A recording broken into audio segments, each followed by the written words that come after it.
C'est une cruelle mésaventure qu'a connue la semaine dernière le maire adjoint de Tremblay en France en nous faisant visiter les artères sensibles de sa commune. En ce moment, les bus y sont régulièrement caillassés. Et il a voulu nous montrer les mesures de précaution qu'il a prises pour protéger les chauffeurs. Vous pouvez nous expliquer ce qu'il y avait ici avant? Voilà, donc ici il y avait des taillis normaux dans un bois, dans un sous-bois. Et nous les avons donc fait enlever pour éviter que des gens soient tentés de se dissimuler pour ensuite bombarder des bus, des voitures de pompiers, des voitures de police avec des pierres. Parce qu'il y a des bus qui ont été caillassés à partir d'ici? Il y a un bus qui avait été caillassé à partir d'ici, oui. Mais la municipalité ne s'est pas contentée de faire disparaître les taillis. Elle essaye aussi de ramasser tout ce qui pourrait servir de projectile, tant sur les bas-côtés de la route qu'à l'intérieur des cités. C'est en tout cas ce que le maire adjoint tient à nous montrer dans la cité qu'on appelle le Grand Ensemble, quand soudain... Ça, on vient de s'en Ça c'est la caméra, ouais. Tu l'as fait? Vas-y, bon, Vas-y. je pense que tu l'as vu. Tu es déjà arrivé auparavant? Moi non, c'est la première fois. La pierre a été lancée par un jeune caché derrière une voiture. Personne n'a été blessé, mais une centaine de mètres plus loin, un autre groupe se tient en embuscade.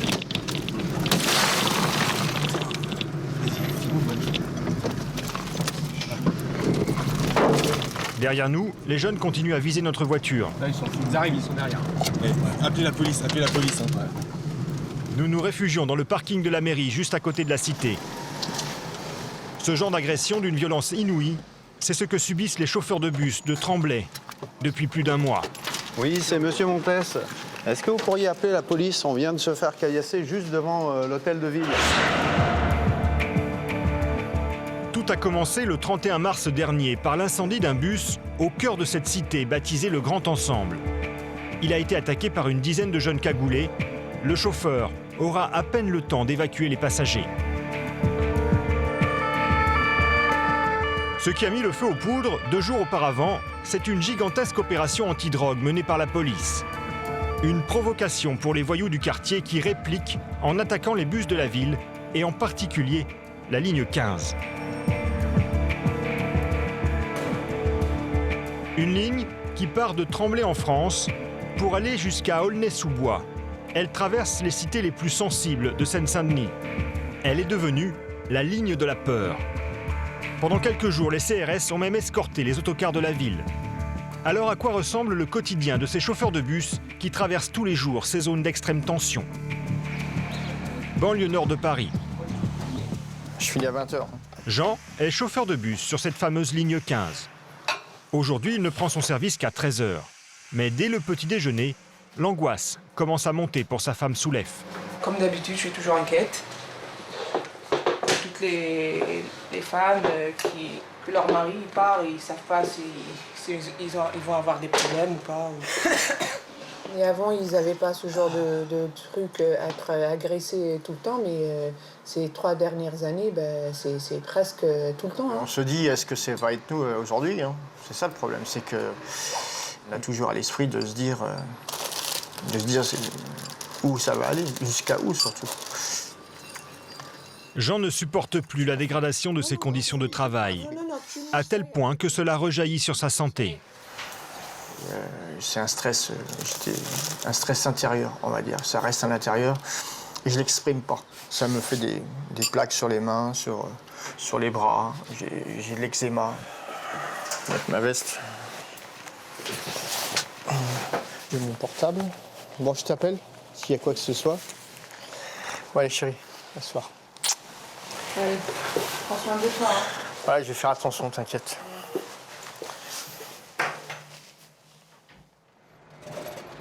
Au cours des dernières semaines, il y a eu une vingtaine d'attaques de bus dans cette zone. Et ce ne sont pas les quarts de policiers qui suffisent à rassurer Jean au volant de son autobus. Qu'il y ait une présence policière, ça rassure les usagers, mais ça n'arrêtera pas les caillassages. Hein. Dans le bus, les usagers sont résignés. Eux non plus ne croient pas à un retour au calme dans l'immédiat. À mon avis, ça va jamais s'arrêter. Ça va jamais s'arrêter. Au cours de cette interview, un autre bus s'arrête à notre hauteur pour prévenir Jean d'un nouvel incident. Si encore Toi Ce bus vient d'être attaqué. Attends. Quoi? Il vient de se faire caillasser. Qui? Un bus de la 15. Là, tout de suite? À l'instant, là. Voilà, c'est ça. Les gens ne comprennent rien. Ils cassent. Après, celui qui paye, c'est tout le monde qui paye. Et ce passager ne croit pas si bien dire.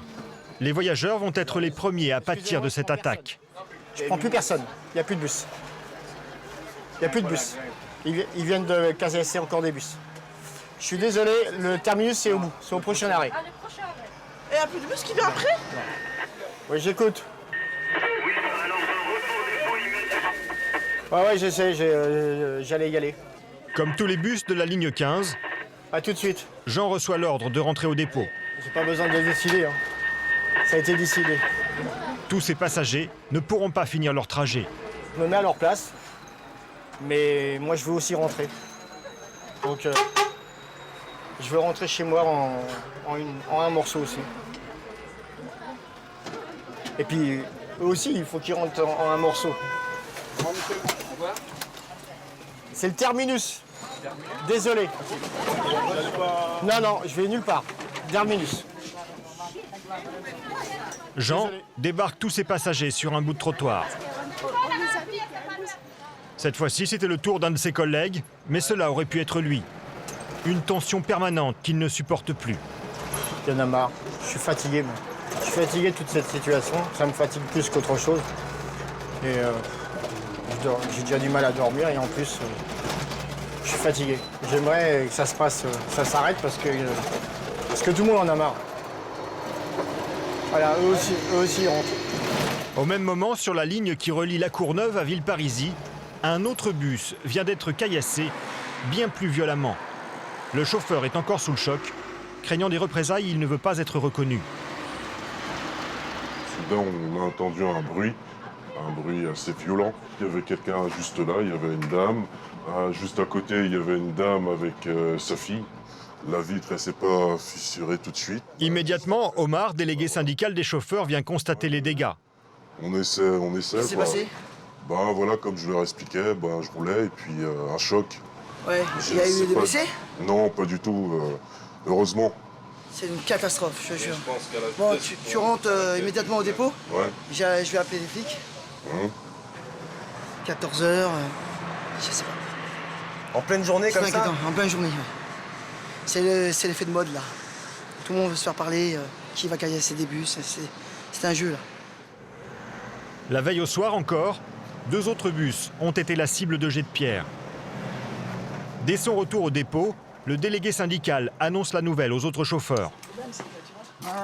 Regarde, ça recommence. Hein? Parce qu'on fait, pour l'instant, je sais pas, sur un bus, on va appliquer... Ouais, vous sortez quand même.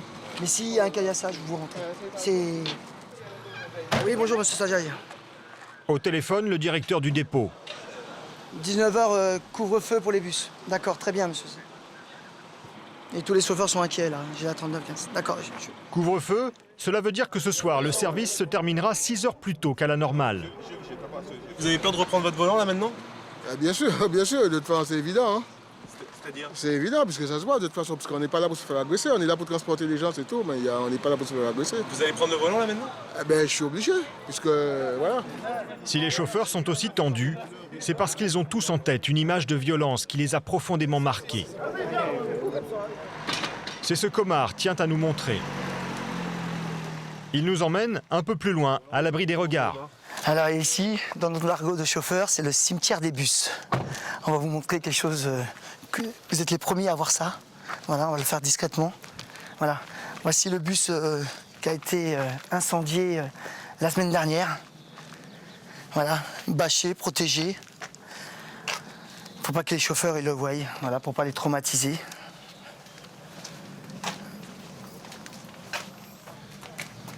Imaginez un peu avec des passagers à l'intérieur, les dégâts qu'il peut y avoir. Heureusement que le chauffeur il a ouvert les portes, il a réussi à évacuer les gens. Sérieusement, là, je suis en train de me remettre en question, de changer de métier. Hein. Ah non, j'ai pas envie de finir sous la braise. Hein. Pour tenter de comprendre une telle violence, nous sommes allés à la rencontre de jeunes vivant dans la cité du Grand Ensemble, là où le bus a été incendié. D'après eux, ceux qui jettent des pierres sur les bus sont de jeunes adolescents. C'est très jeune en fait qui caillasse. Mais tire sur des petits. C'est des jeunes Ouais. qui quel âge 13-14. Ça va jusqu'à 15 ans. C'est des petits, c'est des petits. Quand tu caillasses un bus, tu touches pas le chauffeur. Tu touches le bus. Quand tu crames un bus, c'est pour attirer les keufs. Hein. Selon eux, s'attaquer au bus, ce serait d'abord une provocation contre cette société dont ils se sentent exclus. Il faut dire que dans cette cité du Grand Ensemble, qui compte 8000 habitants, 4 jeunes sur 10 sont au chômage, 2 fois plus que la moyenne nationale. Mais contrairement à ce qu'affirment les jeunes, le chauffeur est lui aussi une cible. Retour avec Jean sur la ligne 15, la ligne de tous les dangers. Bah là, on arrive dans le quartier où il y a eu le bus qui a brûlé dernièrement.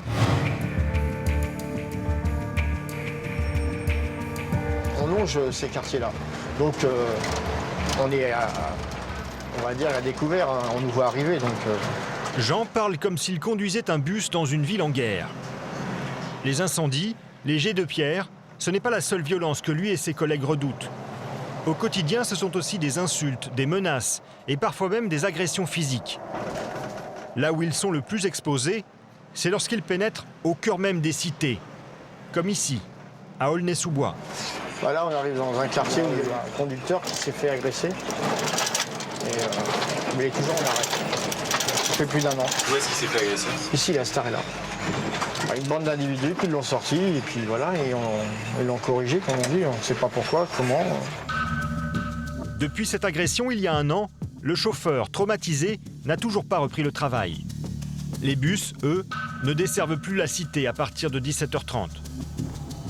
Quand Jean est dans cette zone, il sait qu'il ne peut compter que sur lui-même. Le chauffeur qui s'est fait agresser, il y avait plus de 60 personnes dans le bus. Il n'y en a pas un qui a bougé. La peur, un sentiment compréhensible chez des usagers qui sont eux aussi victimes de cette violence. Et gare à ceux qui osent s'interposer. Il y a 1 mois, Frédéric a tenté de venir en aide à un chauffeur. Par peur des représailles, il préfère témoigner anonymement. Il y a un jeune qui est rentré dans le bus, qui a commencé à insulter le chauffeur. Il lui a craché dessus, donc c'est là que je suis intervenu. Et il y a 2-3 personnes qui sont arrivées derrière moi, ils m'ont mis des coups de poing dans le dos, sur la nuque. Il y avait plusieurs personnes qui étaient derrière en train de me frapper. Et les gens dans le bus n'ont pas bougé. Mais il n'y a personne qui s'est levé du bus. Et vous, la prochaine fois, vous réagirez aussi si vous voyez un chauffeur se faire agresser? À la prochaine fois, il n'y aura pas de prochaine fois parce que je ne prendrai plus jamais de ma vie les transports en commun, ça c'est clair. Et ben, depuis cette agression, je sors avec un marteau et une bombe lacrymogène. Pour éviter que les chauffeurs n'en viennent à de telles extrémités, la compagnie a mis en place une formation spéciale à base de jeux de rôle. Tous, ici, conduisent des bus depuis moins d'1 an. Et pourtant, ils ont déjà connu des situations tendues. Quelle forme de violence vous avez déjà vécue?